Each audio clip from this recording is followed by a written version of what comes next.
আজকে কিন্তু আবারও আমরা সকাল সকাল চলে এসেছি মিতা ঠাকুমার দোকানে। ঠাকুমা এটা কি রেডি হচ্ছে?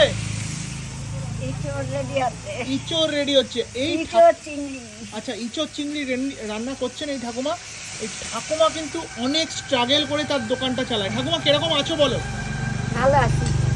আচ্ছা, আমি যে লাস্ট বার ভিডিওটা করেছিলাম লোকের কিরকম ভালোবাসা দিয়েছে? এসছে দেখে অনেকে? হ্যাঁ, অনেকে এসছে খেতে। আচ্ছা, তুমি কি কি রাখছো একটু বলে দাও দর্শকদের। ইঁচড় চিংড়ি তো রয়েছেই, তার পাশাপাশি কি কি রাখছো? রুটি রাখি, রুটি রাখো, করি, আলুর দম করি। কত দাম নেয় নাও? ঘুগনি আগে ছিল 5 এখন 10 টাকা করেছে, তাই তো? রুটির পিস কত ঠাকুমা? রুটির পিস 5 টাকা। রুটির পিস 5 টাকা। তো আমি তো চাই যে যারা আমার ভিডিওটা দেখছো